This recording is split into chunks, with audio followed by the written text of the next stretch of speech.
Before every great workout, it's important to remember to do a good, solid warm-up. That way the body is ready for exercise. If you have your own warm-up you like to do, please do it. If not, here is a simple one that you can do for 3 to 4 minutes before we start working hard. We're gonna start by jogging in place. The biggest thing is lower body and upper body, getting those knees up just a little bit, making sure we got that arm swing. We're gonna do each one for about 30 to 40 seconds. As soon as we're done with this, we're gonna do some arm circles. We're gonna do some small circles to some big circles, back to some small circles, and then we're gonna switch directions. Small to big. Now with those feet straight down from the armpits, we're gonna go into some deep squats. Again, 30 to 40 seconds is all we're doing. We're trying to get everything good and loose. As soon as we're done with squats, we're gonna go into some body hugs. So we're going back to the upper body, trying to tap the back of your shoulders, alternating which arm is on top. Give a big squeeze while you're there. Pull everything tight. From there, we're gonna go into some trunk twists, side to side. Get that good rotation. Don't over rotate, let the body do what it wants to do naturally. And from there, we're gonna go into some lateral lunges. Sit into that hip, make sure that the foot you step with is straight ahead.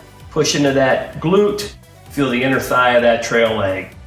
3 to 4 minutes, we should be warmed up and ready to go.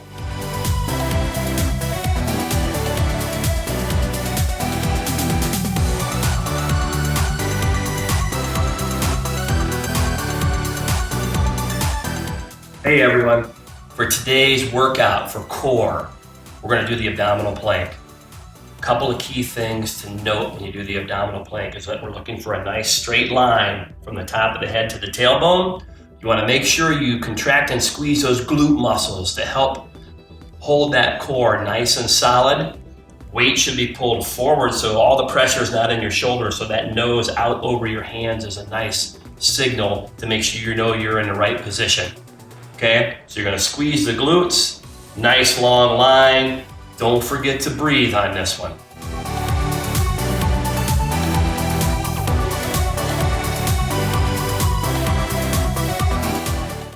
Today for lower body strength, we're doing reverse lunges with a twist. What we wanna do is start by stepping backwards far enough that we can get a good knee bend. Focus on that front knee straight down through the heel, the back knee straight up through the shoulder, and we twist over the front leg. Feet come back together, alternate side to side.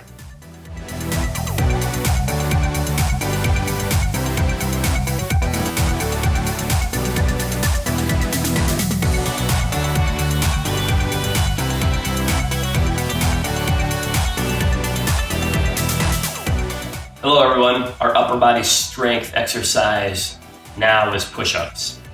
I want you to refer back to when we've done those abdominal planks.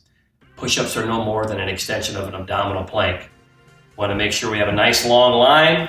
We're working on letting those elbows bend at 90 degrees. Key note here is your body weight is out over in front of your hands. Your hands are actually directly in line with your shoulders, not out in front of your shoulders, and we're using that stomach to help pull everything up.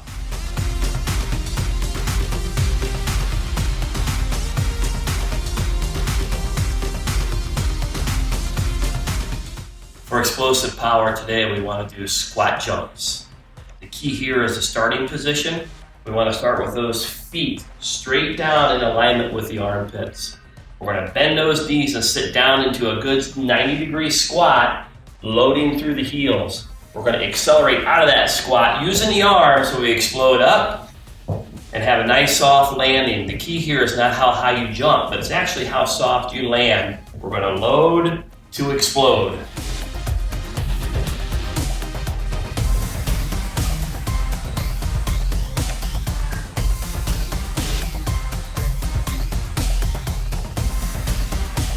Today, we're focusing on line hops for lateral quickness.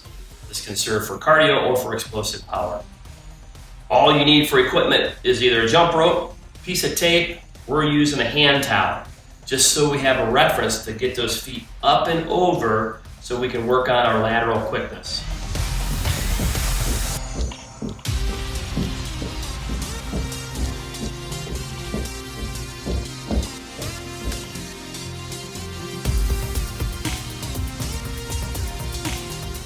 Hey everyone, awesome job getting through 3 rounds of all 5 of those exercises, but you're not quite done.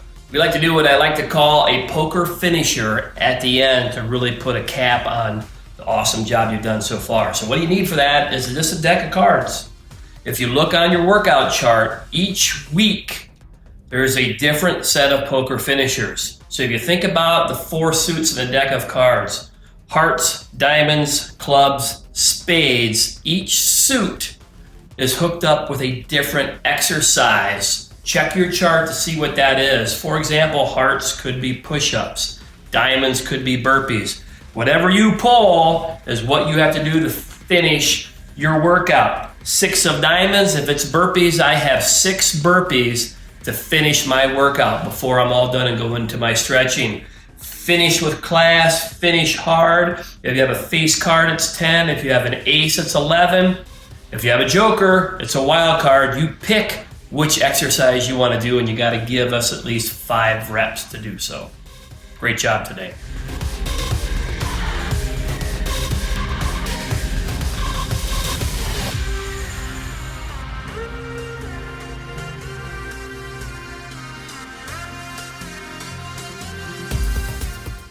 We want to really break down the burpee correctly because a lot of times it's done incorrectly. The key to remember here is it is a squat. So we're going to start with those feet straight down from the armpits, squat till your hands touch the floor. You're going to kick back both legs at the same time where we activate the core. Right into that full push-up we've been practicing, explode back out. Now here we jump and bring those feet back up and back into a squat as we accelerate into a hop and ready to reload and go back down into the burpee.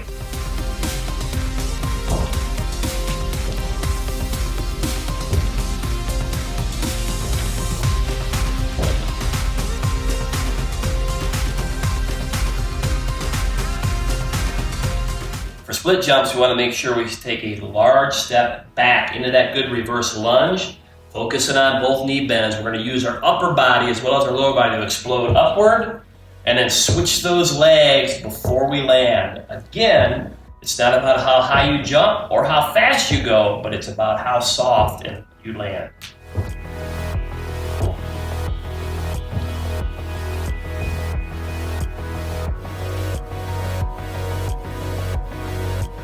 After you've done that awesome job with a workout, you don't want it all to go to waste by not properly stretching out. When you're done, most people skip it. Please don't do so. So we're going to start by stretching everything back out. We're going to go down to one knee, have the other leg out in front. So we're in that kneeling lunge position where you're going to push your hips forward and squeeze through the glutes. You're going to hold each stretch for about 30 seconds. From here, you're going to straighten that front leg out. And with a flat back, take your chest down towards your knees so you start to feel that hamstring stretch out. Another 30-second hold, then we're going to switch legs. The other knee is down, the other leg is out front. We push those hips forward, keep that back flat. Then we transition after 30 seconds into a straight leg hamstring stretch. Don't forget to breathe. Please don't rush your stretching. From there, we're going to stand all the way up. You're going to cross your legs, one ankle in front of the other. You're going to bend your knees until you can put your fingertips on the floor. Without leaving the floor with your hands, you're slowly going to push your hips to the ceiling and feel those calves and those hips stretch. After 30 seconds, we stand all the way up and switch your legs. The other foot is in front. Bend those knees until we can touch the floor. Push those hips slowly to the ceiling and feel that stretch. After 30 seconds, we stand all the way up. We're going to stretch the tricep now by grabbing the elbow and pulling slowly down behind the head. We're nice and long and nice and tall. Feel the back of that arm stretch. 30 seconds, we switch elbows. Pull down, feel that good stretch. And then we're going to finish with a quad stretch. We're going to grab the toe and pull the heel into the butt. Key here is making sure that both knees are right beside each other. 30 seconds, switch those legs. Pull that toe up, heel into the butt, squeeze your knees together. Great job.